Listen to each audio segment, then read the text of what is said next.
Hello students, आज हम लोग डिस्कस करना चाहते हैं सर्किट एनालिसिस।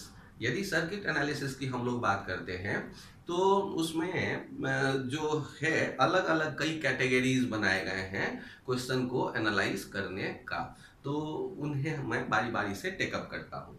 सबसे पहले कैपेसिटर के सर्किट एनालिसिस में हम लोग देखते हैं simple series parallel, simple series parallel and parallel.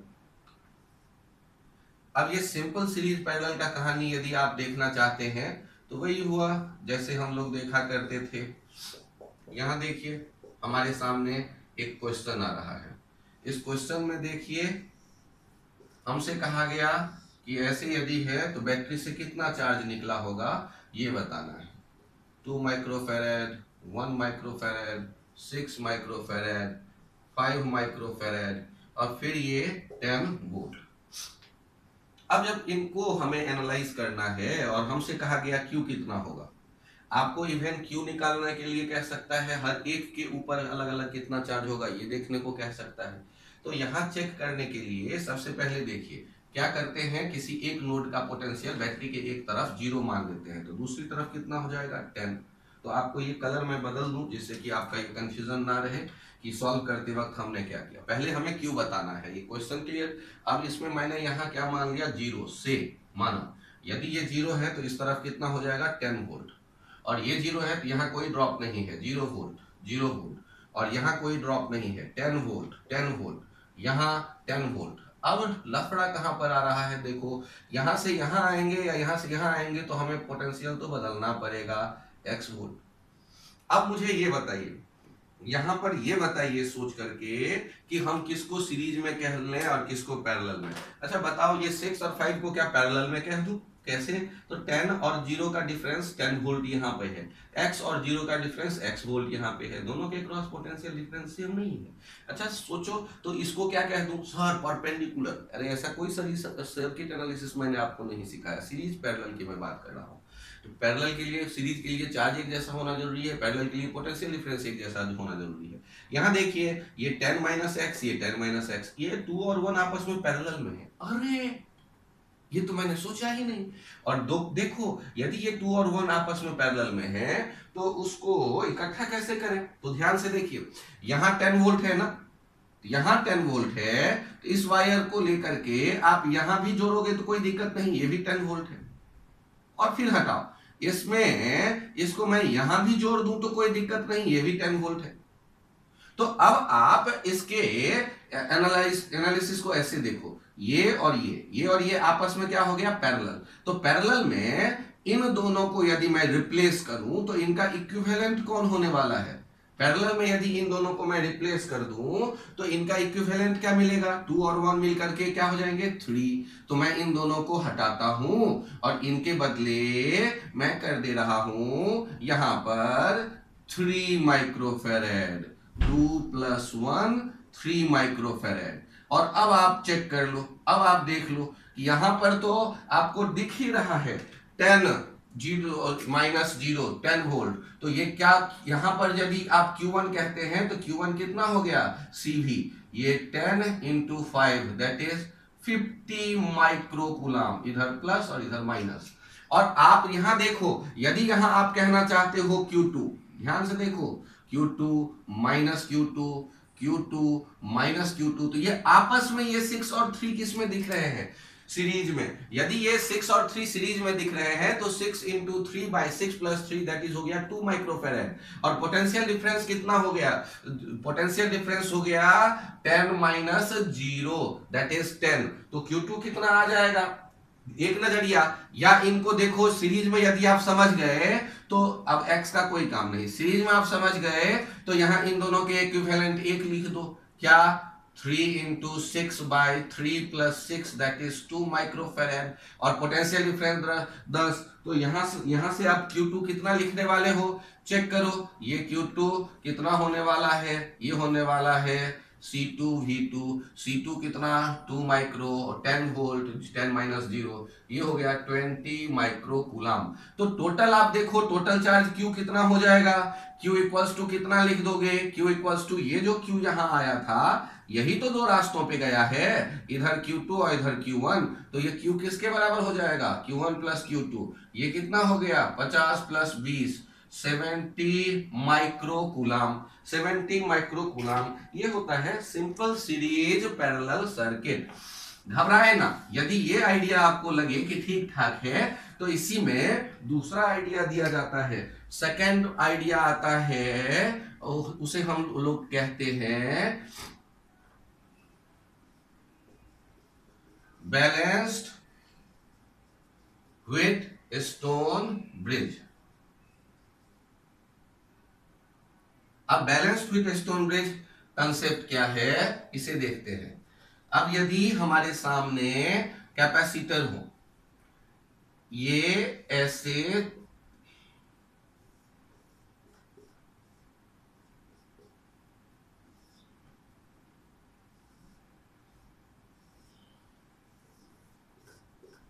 Balance with stone bridge, ये कहता है कि यहां यदि ऐसे 5 कैपेसिटर का सेट हमें मिले, ध्यान दीजिएगा, ये P, ये Q, ये R, ये S और ये Z, और ये कंडीशन क्या कहता है, if P by Q equals to R by S then charge on Z equals to 0। मतलब आप यदि देख रहे हैं 5 कैपेसिटर का सेट, तो तुरंत से आपके दिमाग में आना चाहिए कि वहां ये बैलेंस विथ स्टोन ब्रिज वाला आइडिया एप्लीकेबल होगा, बैलेंस विथ स्टोन वाला आइडिया एप्लीकेबल होगा। तो इस तरफ हम चेक करें, तो सर्किट एनालिसिस में जब इस पे कोई नहीं होगा चार्ज, तो इसको आप ओमिट कर सकते हैं बैलेंस्ड।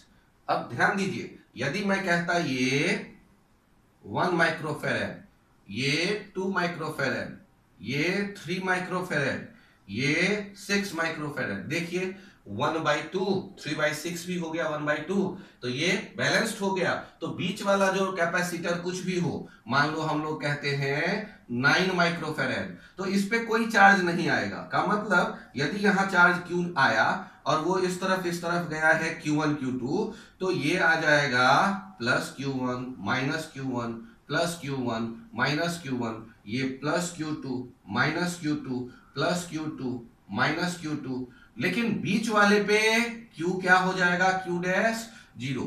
मतलब इसका यहां होना और इसका यहां नहीं होना एक जैसा है, और ये कहता है बैलेंस्ड विथ स्टोन ब्रिज वाला कंसेप्ट। मैं ये डेरिवेशन नहीं बता रहा हूं, ये कंसेप्ट क्या है ये बता रहा हूं, उनका एप्लीकेशन सिखा रहा हूं। जब आप सर्किट एनालिसिस में थोड़े कंफर्टेबल जोन में आ जाएंगे तो वो खुद आप डिराइव भी कर सकते हैं।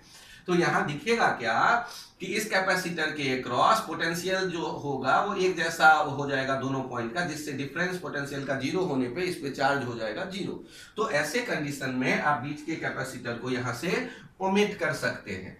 अब यदि इस पॉइंट को आप समझ पा रहे हो तो देखिए, यदि आपने ये कैपेसिटर का एग्जाम्पल ले लिया और एग्जाम्पल में आपसे कह दिया गया कि बताओ कितना चार्ज Q बैटरी से निकल करके आया होगा, और आपने हटाया है किसे, ये 5 जो था उसे क्यों हटाया, उसको मैं फिर से आपको समझा दे रहा हूं। नाम कैसे देखेंगे, PQRS ऐसे भी देख सकते हैं, PQRS ऐसे भी देख सकते हैं, दोनों ही ऑप्शन आपके पास है।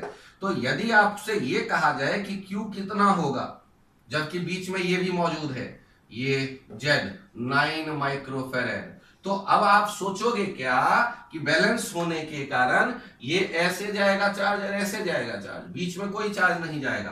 तो बीच में कोई चार्ज नहीं जाएगा तो आपने इसे हटा दिया, और हटा दिया तो अब Q कैसे देखोगे, तो इस पे कितना चार्ज आया, तो 1 और 2 आपस में क्या कहलाएंगे, सीरीज, 3 और 6 क्या कहलाएंगे, सीरीज। तो हम जब इक्विवेलेंट देखना चाहेंगे तो ऊपर वाला हो जाएगा 1 into 2/1 + 2 दैट इज 2/3 माइक्रोफेरेड। नीचे वाला कैपेसिटर कितना हो जाएगा वो देखिए, 3 into 6/3 + 6 दैट इज 2 माइक्रोफेरेड। अब ये दो कैपेसिटर हो गए और हमने इनको जोड़ा है कितने से, ये जोड़ दिया है मान लेते हैं 10 वोल्ट के बैटरी दिया गया था क्वेश्चन में और हम Q देखना चाहते हैं। तो ये Q कितना होगा, तो एक इक्विवेलेंसी के लिए यहाँ Q इक्वल्स टू C भी देखो, C कितना हो जाएगा पैरेलल में C1 plus C2 2/3 plus 2 into 10 micro coulomb. तो Q निकल करके चला आएगा 2/3 प्लस 2 माइक्रो कूलाम। या ऐसे देखो यहां से जब आप देखते Q1 तो Q1 हो जाता 2/3 इंटू 10 और ये Q2 कितना हो जाता 2 इंटू 10, दोनों को ऐड कर दो 2/3 इंटू 10 2 इंटू 10 ऐड कर दिया, ये Q चला आया। तो इस तरह हम लोग कैलकुलेट कर सकते हैं चार्ज का वैल्यू। तो ये था कैपेसिटर जब बैलेंस्ड व्हीटस्टोन ब्रिज वाले सिचुएशन में होंगे। इनके देखने के कुछ नजरिए आप ध्यान से देखो, यहाँ इसका ये कुछ फॉर्मेट है जो आपको ध्यान रखना है। अभी अभी जो डायग्राम आपने देखा उस डायग्राम को देखने का एक तरीका ये भी होता है, देखिएगा ध्यान से, ये भी गिनती करिए पहले और फिर मुझे बताइए कि यहाँ कितने कैपेसिटर आपको दिख रहे हैं। तो गिनती करके देखेंगे और कैपेसिटर कितने हैं ये देखिए A पॉइंट और ये देखिए B पॉइंट। कैपेसिटर में गिनती करिए 1 2 3 4 5। और अब आपसे कहता है इस एग्जाम्पल में कि इक्विवेलेंट कैपेसिटेंस A और B के बीच में कितना होगा। यहां देखिएगा 6 माइक्रोफेरेड, ये 12 माइक्रोफेरेड, ये 20 माइक्रोफेरेड, ये 3 माइक्रोफेरेड, ये 6 माइक्रोफेरेड, ये हमारे सामने है और हमें A और B के इक्विवेलेंट। तो यहाँ गिनती करते हैं 1 2 3 4 5। तो इससे हमें फील आता है कि शायद ये बैलेंस्ड व्हीटस्टोन ब्रिज हो सकता है। बैलेंस्ड व्हीटस्टोन ब्रिज में कितने होने चाहिए कैपेसिटर 5। तो 5 तो यहाँ दिखने लगा, तो हम इसे कैसे कन्वर्ट करें। यहाँ देखिए यदि मैं इस B वाले पॉइंट को इधर से इधर निकाल कर ले लूं तो पहले आप A वाले पॉइंट को देखिए, A वाला पॉइंट देखिए, यहाँ हमने ऐसे इन्हें देखा और B पॉइंट को मैंने इसमें थोड़ा सा रीओरिएंट किया, यहां आ गया B और यहां आ गया A। यहां देखिए 6 और यहां देखिए 12 माइक्रोफेरेड, यहां देखिए 3 और यहां देखिए 6 माइक्रोफेरेड और ये 20 माइक्रोफेरेड। अब आप गौर करिए कि यहां पर ये 6/12 कितना 1/2, 3/6 कितना 1/2। तो हम क्या कर दे सकते हैं ये कि बीच वाला ओमेट, क्यों, क्योंकि बैलेंस्ड व्हीटस्टोन ब्रिज। तो अब आपके सामने कैपेसिटर का नया फॉर्मेट ये आ गया और एक कैपेसिटर इधर और एक कैपेसिटर इधर, ये B और ये A। अब बताइए ये जो है 6 माइक्रोफेरेड और ये 6/12 1/2, 3/6 1/2। तो इसीलिए ये हमने क्या किया है बीच वाला ओमिट कर दिया, P/Q RS बैलेंस दिख रहा था।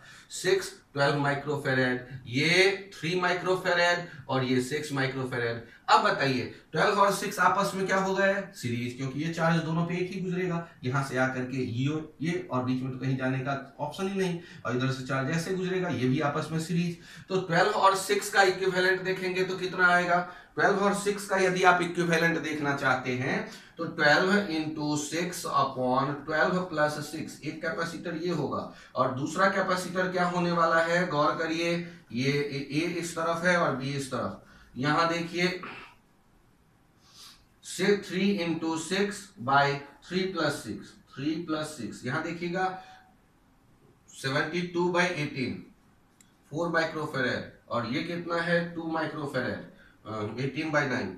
4 और 2 आपस में क्या हो जाएंगे, तो CAB कितना हो गया, आपस में पैरेलल दिख रहे हैं, ये हो जाएगा 4 C1 plus C2 4 plus 2 that is 6 microfarad. यहां से आपको ये आंसर दिख जाएगा 6 माइक्रोफेरेड, ये इक्विवेलेंट कैपेसिटेंस। तो बैलेंस्ड व्हीटस्टोन ब्रिज की कहानी हम लोगों ने यहां देखा। ये दो तरीके तो अभी आपके सामने आए, एक आता है फाइनाइट लेडर, तीसरा पॉइंट फाइनाइट लेडर। ये फाइनाइट लेडर का क्या सेंस है कि आपको सीढ़ी के जैसा, जैसे बांस बल्लियों से बना रहता है सीढ़ी और उसको लेकर के आप ऊपर की तरफ जाते हैं, तो सीढ़ी के जैसा कोई यदि सर्किट हमें दिखे तो उनके लिए कैसे काम करेंगे पे विचार करते हैं। और फाइनाइट का मतलब कि जिसका अंत दिखे और वैसे नहीं कि बहुत से। तो इनके लिए कैसे काम किया जाता है उन्हें समझ लीजिए। ये है पॉइंट ए, ये है पॉइंट बी, और यहां पर अब हमसे कहा जा रहा है कि ये देखिए ये 6 माइक्रोफेरेड, 6 माइक्रोफेरेड, 6 माइक्रोफेरेड, ये कह दिया गया 3 माइक्रोफेरेड, 1 माइक्रोफेरेड, 1 माइक्रोफेरेड। और आपसे कहा गया इस एग्जांपल को देख करके कि सी ए बी कितना होगा, ए बी के क्रॉस इक्विवेलेंट कैपेसिटेंस कितना होगा। तो इनके लिए कैसे काम करेंगे ध्यान से देखिए। आप सोचो जब भी इक्विवेलेंट कहा जाए तो इक्विवेलेंट कैपेसिटेंस कहा गया, मैं नया डायग्राम नहीं बना करके इसी में सॉल्यूशन आपको समझाने की कोशिश कर रहा हूं। यहां चेक करिए, जब इक्विवेलेंट कहा जाए ना तो इसका मतलब इनके बदले एक कैपेसिटर क्या रखेंगे कि उतना ही चार्ज निकले जो अभी निकलता बैटरी से। सोचो हमेशा एक बैटरी उन दो पॉइंट्स के बीच, और यहां से क्यू चार्ज निकला और इधर से माइनस निकला होगा, या यहां से वापस क्यू पहुंचेगा, ये सोचेंगे। तो अब क्यू निकलता देखो, यहां तो क्यू आ गया, लेकिन यहां आने के बाद उसके दो रास्ते दिखे, Q1 Q2। यहां आने के बाद दो रास्ते दिखे, इसको आते हुए ही मान लें। यहां देखिए दो रास्ते दिखे, ये Q3 Q4, और ये देखिए इस पे Q3 minus Q3 plus Q3 minus Q3। तो इससे हमें क्या पता चला कि ये जो दोनों हैं ये दोनों इनमें एक ही जैसे चार्ज का होना जरूरी है। ये ऐसे चलते चले आएंगे, फिर इधर से आ जाएगा ये Q3 ये इधर से आया है ना Q1, तो यहां से Q1 आएगा, यहां से Q2 आएगा, यहां से फिर Q भीतर चला जाएगा। तो ये हम लोग देख सकते हैं, यहाँ Q1 यहाँ Q, इधर से आया होगा Q2, और ये दोनों मिलके इधर से चले जाएंगे Q। तो हम लोगों ने ये एनालाइज किया कि ये जो है ना 6 और 3 ये आपस में किस में होंगे, ये आपस में होंगे, ये आपस में होंगे सीरीज में, ये आपस में होंगे सीरीज में। तो 6 और 3 का इक्विवेलेंट देखिए तो कितना लिखा जाना चाहिए, तो 6 और 3 का इक्विवेलेंट मैं लिख रहा हूं, तो 6 और 3 का इक्विवेलेंट लिख रहे होंगे तो यहां कितना हो जाएगा, ये हो जाएगा 6 into 3/6 plus 3, that is 2 microfarad. अब गौर करिए, ये जो 2 है और ये जो 1 है ये आपस में किस में आ जाएंगे, तो इनके आपस में आ जाएंगे पैरेलल में। पैरेलल में क्यों आ जाएंगे, क्योंकि इनके क्रॉस जो पोटेंशियल ड्रॉप है वो इनके क्रॉस है। पैरेलल में क्या फॉर्मूला था, 2 + 1 ये 3 हो गया, एक कैपेसिटर ये फिर से दिखने लगा, 2 + 1 3 माइक्रोफेरेड। अब थोड़ा सा गौर करिए, ये 6 और ये 3 ये आपस में एक ही चार्ज इसमें से गुजरेगा, तो ये आपस में कितने हो गए, ये आपस में हो गए फिर से सीरीज। 6 और 3 किस में बदल जाएगा, 6 इंटू 3/6 प्लस 3, तो यहां पर कितना आ गया 6 इंटू 3/6 प्लस 3, ये हो गया 2, और 2 माइक्रोफेरेड और ये 1 आपस में फिर से क्या हो गए, पैरेलल। पैरेलल में आते ही यहां पर कितना हो गया, तो यहां पर आप देख रहे हैं कि ये हो गया, ये 1 + 2 दैट इज 3 माइक्रोफेरेड। अब यहां गौर करिए 3 और 6 फिर से किस में हो गए, सीरीज में। ये भी कितना हो गया, 6 into 3/6 plus 3 equals to 2 microfarad. तो ये ऐसे सर्किट में हम लोग एनालाइज होता देख रहे हैं। तो ये था फाइनाइट लैडर सर्किट। एग्जाम्पल एक और लेकर के इसे समझने की कोशिश करिए। ये यदि आपको लगे कि एग्जाम्पल समझ में आया तो हमें लग जाएगा कि ठीक है काम तो अपना हो गया। चेक करिए, बहुत से कैपेसिटर दे दिए। अब आप यदि इसमें सीरीज पैरेलल वाला कोई सिस्टमैटिक वे नहीं होगा तब तो नॉर्मल सर्किट एनालाइज करने में घंटों लग जाएंगे। तो ऐसा होने पर समझ लो कोई न कोई ट्रिक मौजूद है। अब आपसे इनमें डाटा ऐसे दे दिया गया है, चेक कर लीजिए। 12 microfarad, 12 microfarad, 12 microfarad, 12 microfarad, 12 microfarad, 12 microfarad. अब यहां आकर के देखते हैं 4 microfarad, 1 microfarad, 1 microfarad, 1 microfarad, 1 microfarad, 1 microfarad, और यहां है लिखा हुआ ए, यहां है लिखा हुआ बी। ए और बी के क्रॉस आपको बताना है इफेक्टिव कैपेसिटेंस, आपको बताना है CAB कितना होगा, ये हम जानना चाहते हैं इस एग्जांपल में। अब देखिए कैपेसिटर बहुत सा है, नॉर्मल एनालिसिस करेंगे तो गड़बड़ हो जाएगा। तो आपको क्या सोचना है, सर मैं तो सीरीज पैरेलल में कंफ्यूज हो जाऊंगा। अच्छा सोचो, क्या अभी मैं इनको पैरेलल कह दूं? तो यहाँ पैरेलल इसलिए नहीं कह सकते क्योंकि बीच में इसके होने के कारण यहाँ पोटेंशियल ड्रॉप आएगा। तो आप इसी तरह किसी को भी पैरेलल देख तो रहे हैं लेकिन कह नहीं सकते। यदि बीच वाला ये नहीं होता, सिंपल वायर होता तो पैरेलल कह देते, सबको पैरेलल कह देते, लेकिन अभी नहीं। अभी आप गौर करिए, ये जो चार्ज है इधर से आता जाएगा, बढ़ता जाएगा, ये ऐसे, और यहां वाले में एक ही जैसा चार्ज गुजरेगा दोनों में। तो इनको आपस में क्या लिया जाएगा? इनको आपस में हमें लेना पड़ेगा सीरीज। और सीरीज में हो गया 12 इंटू 4/12 प्लस 4, 48/16, दैट इज 3। ध्यान से देखिएगा, ये 3 में बदल गया। यदि ये 3 में बदल गया तो 3 और 1 आपस में किस में हो गए? पैरेलल। तो 3 और 1 यदि आपस में हो गए तो इनको आप कैसे कन्वर्ट कर लोगे? तो 3 और 1 यदि आपस में देखते हो, ये 3 + 1, 1 + 3 क्या हो गया? फिर से 4। अब ये जो 4 है और ये जो 12 है वो आपस में क्या हो जाएगा? 12 और 4 सीरीज, सीरीज 12 और 4 सीरीज हो गया 3, 3 और 1 हो गया 4, 4 और 12 हो गया 3, 3 और 1 हो गया 4, 4 और 12 हो गया 3, 3 और 1 हो गया 4, 4 और 12 हो गया 3, 3 और 1 हो गया 4, 4 और 12 हो गया 3। तो CAB कितना आ जाएगा? CAB आ गया है 3 माइक्रोफैराड। 3 माइक्रोफैराड आंसर है। तो इस तरह हम लोग थोड़े ध्यान से आप देखिएगा, ये series parallel series parallel series parallel होते चला आता है और आप रिजल्ट तक पहुंच जाते हैं फाइनली। तो ये था फाइनाइट लैडर वाली कहानी। अब यहां इस आइडिया को यदि आप समझ गए हो तो फाइनाइट लैडर में आगे कंडीशन आ जाता है नेक्स्ट एक, जिसमें हम लोग कहते हैं fourth, infinite ladder. Infinite ladder. अब इनफाइनाइट लैडर का क्या मतलब होगा? इनफाइनाइट लैडर का मतलब होगा कि इसके एग्जांपल आप देखिए, इसमें एक ही जैसे कैपेसिटर का सीक्वेंस, लेकिन ये जाएगा कहां तक? नाम क्या रखा है आपने? राम मोहन सोहन सर्किट। क्या नाम रखा है? Infinite ladder circuit. सर ये तो फाइनाइट दिख रहा है। हाँ हाँ रुक जाओ ना, ये देखो ये ऐसे ही जा रहा है। कहां जा रहा है? To infinite. और इन सब के कैपेसिटेंस का वैल्यू मैं लिख दूं, 1 microfarad, 1 microfarad, 1 microfarad, 1 microfarad, 2 microfarad, 2 microfarad, 2 microfarad, 2 microfarad. अब क्या खास है कि यहां कोई एक किनारे से तो आप कैलकुलेशन कर नहीं सकते राइट साइड के एक्सट्रीम तक। क्यों? क्योंकि वो तो इनफाइनाइट पे है। तो ऐसे केसेस में आपको क्या करना होता है कि एक कहानी सोचना है। यदि वो कहानी आपके समझ में आ जाएगा तो आंसर समझ में आ जाएगा। क्वेश्चन में पूछा क्या गया है, एक बी के बीच इक्विवेलेंट कैपेसिटेंस क्या होगा ये बताओ। कि इनके बदले एक कैपेसिटर हम लगाएं, ए बी के बीच कोई भी बैटरी हो उतना ही चार्ज निकल करके आए।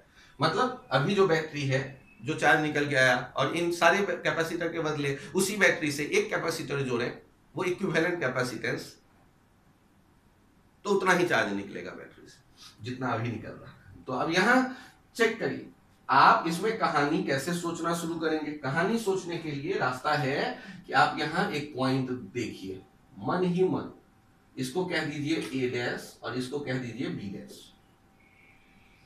ये सीढ़ी है और सीढ़ी आपके घर के बाहर रख के आप सो गए, क्योंकि घर के भीतर आ नहीं रहा था, इनफाइनाइट लेंथ का था। अब घर के बाहर रख के सो गए और एक चोर आया, चोर आकर के इसे काट करके ले जाता है, काट करके ले जाता है। कौन सा टुकड़ा काट करके ले जाता है? ध्यान दीजिएगा, ये टुकड़ा काटता है इस तरह से जैसे ये एक सीढ़ी का एक पैर काट के ले गया। तो एक पैर मतलब एक स्टेप यदि काट के ले गया, इनफाइनाइट स्टेप है, तो आप सोचो सुबह उठ करके आप जब अपने घर के बाहर रखे उस सीढ़ी को देखोगे तो ये सीढ़ी भी कहां जाते दिख रहा है? एक सिरा इनफाइनाइट। तो आपको क्या अंतर समझ में आएगा कि ये ए बी से शुरू हो, ए बी से शुरू हो, या एक टुकड़ा कट गया तब शुरू हो? तो ये वाला जो टुकड़ा दिख रहा है आपका और इस यहां जो पूरा टुकड़ा दिख रहा था आपको, वो दोनों तो एक ही जैसे हैं। तो क्या आप क्या अंतर कर पाओगे कि ये जो A' वाला टुकड़ा यहां से यहां दिख रहा है और AB से यहां से आगे टुकड़ा दिख रहा है, क्या दोनों में अंतर आएगा या दोनों एक जैसा है? तो दोनों एक जैसा है। तो यहां पर कहानी क्या होगा कि ऐसा जब आप देखेंगे सॉल्व करते समय तो आप कहोगे कि हमें क्या चाहिए, सी ए बी चाहिए, मान लेते हैं x, then C A dash B dash equals to x, क्यों, ड्यू टू सिमेट्री। और जब आपको सिमेट्री से ये अंदाजा मिल जाए तो अब आप क्या करिए, चोर चूंकि एक ही टुकड़ा ले गया था, बड़ा ईमानदार चोर था, उसने अपना जो काम था किया, वापस लाके उसके अगले सुबह फिर आपके घर के पास रख दिया। तो आपको लगा यार ये टुकड़ा आ ही गया है तो इसको चिपका देते हैं, उसको पता तो था नहीं। तो इनफाइनाइट में एक टुकड़ा वापस से फेविकोल लाओ, चिपका दो, तो आपके सामने ये एक फिर से नया बन गया।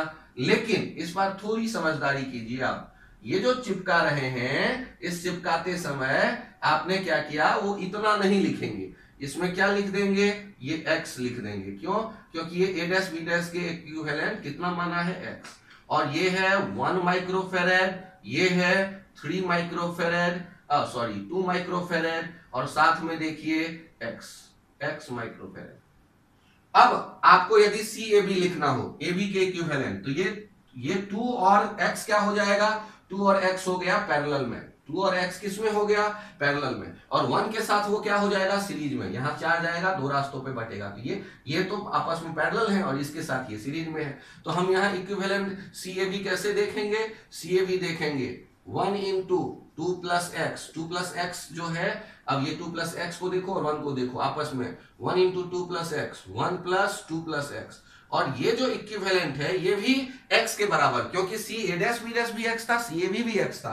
अब यहां पर क्या बन जाएगा, क्वाड्रेटिक इक्वेशन, ऊपर कितना है 2 प्लस एक्स, नीचे वाले को राइट साइड ले आओ, x into 3 plus X, X square plus 3x, तो यहां से आप चेक कर सकते हैं X square plus 2x minus 2 equals to 0, और आप क्वाड्रेटिक इक्वेशन सॉल्व कर लो, x का वैल्यू निकल करके चला आया। क्वाड्रेटिक के 2 रूट्स होंगे, एक रूट्स पॉजिटिव होगा, दूसरा निश्चित रूप से एक ही पॉजिटिव होगा क्योंकि एक ही वैल्यू आता है, तो वो निकल करके चला आया, पॉजिटिव वैल्यू आप ले लीजिए। क्वाड्रेटिक इक्वेशन के लिए सीधाचार्य याद लो, ax square plus bx plus c equals to 0, तो आप देखते थे x equals to minus b plus minus square root में b square minus 4ac whole upon 2a। तो ये था इनफाइनाइट लैडर की कहानी। तो हम लोगों ने देखे सिंपल सीरीज पैरेलल, फिर कौन सा देखा, फिर देखा बैलेंस विद स्टोन ब्रिज, फिर कौन सा देखा, फाइनाइट लैडर, फिर आया है इनफाइनाइट लैडर। इसी तरह यदि आगे बढ़ते हैं तो यहाँ आ जाता है नेक्स्ट स्टेप में mirror perpendicular, mirror image symmetry, mirror image symmetry. अब मिरर इमेज सिमेट्री का ये आइडिया देखिए, यहां इस आइडिया को समझने की कोशिश करिए। ये चित्र अभी जो मैं बना रहा हूं,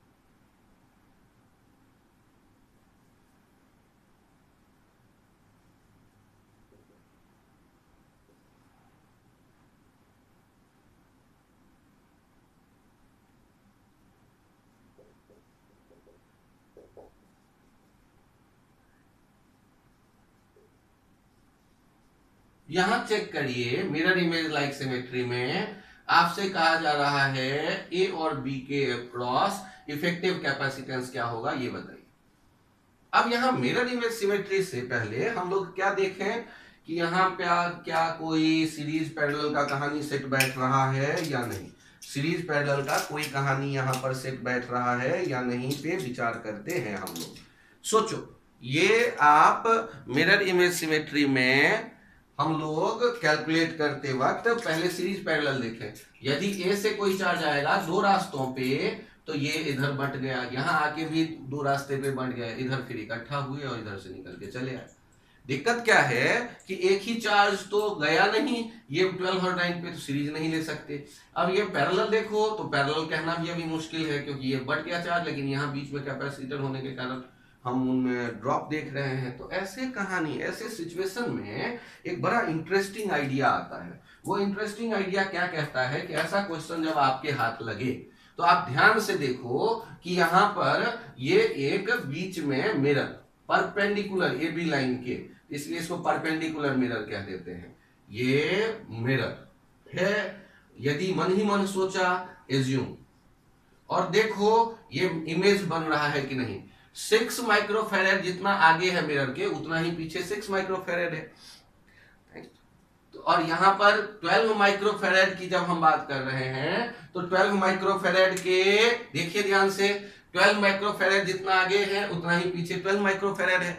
अब सोचो अमिताभ बच्चन यदि मिरर के सामने है और उतने ही दूरी पे उसका इमेज बनेगा, ये हम तो जानते हैं, लेकिन इधर अमिताभ बच्चन हो और इधर शाहरुख खान हो तो ये तो मिरर इमेज नहीं हो सकता, वो कांच का टुकड़ा होगा, मिरर नहीं होगा, दोनों तरफ दो लोग खड़े होंगे। तो मिरर इमेज सिमेट्री के लिए जितना दूर अमिताभ बच्चन उतना ही आगे अमिताभ बच्चन का इमेज, जितना दूर ऋतिक रोशन उतने ही दूर उसका इमेज, यहाँ जितना ही आगे मान लो कैटरीना कैफ उतना ही पीछे उसका इमेज। तो ये इमेज में गड़बड़ यदि हो जाएगा, एक भी डाटा इधर उधर हो गया, इमेज वाले आइडियाज को फॉलो नहीं कर रहे होंगे, तो जो आइडिया मैं अभी कहने वाला हूं वो अप्लाई नहीं होगा।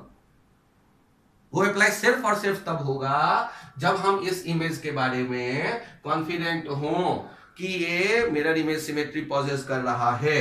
और यदि ऐसा है तो ध्यान दीजिए कि यहां पर यदि चार्ज Q1 होगा तो यहां भी Q1 होगा, यहां Q2 होगा तो यहां भी Q2 होगा, यहां Q3 होगा तो यहां भी Q3 होगा, और ये Q4 मान लो, तो यहां पे कोई है नहीं, यही है। तो ये खुद इसका एक प्लेट दूसरे प्लेट का इमेज। अब गौर करो कि यदि इस पे चार्ज Q2 है और इस पे Q2, इस पे Q3 है, इस पे Q3, इसका मतलब यहां पर इसके ज्वाइन होने से कोई फायदा नहीं मिल रहा, क्योंकि इधर वाला चार्ज ना इधर गया ना इधर वाला चार्ज इधर गया, ये Q2 इधर रहा, Q1 Q3 इधर रहा। तो आप इसको क्या करते हो, मिरर इमेज सिमेट्री दिखने के बाद यहां इसे अलग कर देते हो, क्योंकि अलग करने से, क्योंकि जुड़े रहने पे भी कोई फायदा हमें मिल नहीं रहा था। तो मिरर इमेज सिमेट्री में जैसे ही आप अलग करोगे तो देखो ये 6 और 6 आपस में किस में दिखने लगे, सीरीज। 6 और 6 कितना हो गया, 3 और 9 आपस में क्या दिखने लगेंगे, पैरेलल। तो ये क्या हो जाएगा, 12 by 3, 12 तो 1 by 12 plus 1 by 12 plus 1 by 12 equals to 1 by C equivalent, 3 by 12 inverted करो 12 by 3। तो एक जैसे यदि 3 कैपेसिटर हो C तो उनका सीरीज में हो जाएगा C by 3, 4 कैपेसिटर हो एक जैसे C तो C by 4, 5 कैपेसिटर एक जैसे हो सीरीज में तो C by 5। तो यहाँ पर 3 कैपेसिटर अब हो गए 12 तो C by 12 by 3 that is 4 इधर हो गया, 2 और 2 आपस में क्या हो गए 1, 4 और 1 क्या हो जाएगा 5। तो यहाँ CAB जो इक्विवेलेंट है ये हो जाएगा 5। अब आप लोगों को कुछ स्टूडेंट को यदि लगे कि सर ये तो जल्दी हो गया, कोई नहीं, तो थोड़ा धीरे धीरे सॉल्व करके देखो। पहले तो हमने देखा जब इमेज है तो यहाँ से जंक्शन यहाँ जुड़ा हुआ था हटा दिया, अब ये देखो एक जैसे चार्ज है तो ये सीरीज हो गए। तो 6 और 6 किस में बदल गया, 6 और 6 बदल गया है देखो 6 by 2 दैट इज 3 माइक्रोफेरेड। और ये देखो 3 और ये देखो 3 और 9 आपस में पैरेलल, तो 3 और 9 आपस में पैरेलल, तो ये किस में हो जाएंगे 3 + 9 दैट इज 12 माइक्रोफेरेड। और गौर करो ये 12 आपस में सीरीज, तो इनका इक्विवेलेंट कितना हो जाएगा 12 by 3, एक जैसे है ना 4 माइक्रोफेरेड। तो यहां इसमें चले आए, और ये 2 और 2 देखो ये भी आपस में सीरीज में होने के कारण ये 2 by 2 दैट इज 1 माइक्रोफेरेड, और ये आपस में किस में हो गए पैरेलल में, तो CAB कितना हो जाएगा 4 + 1 दैट इज 5 माइक्रोफेरेड।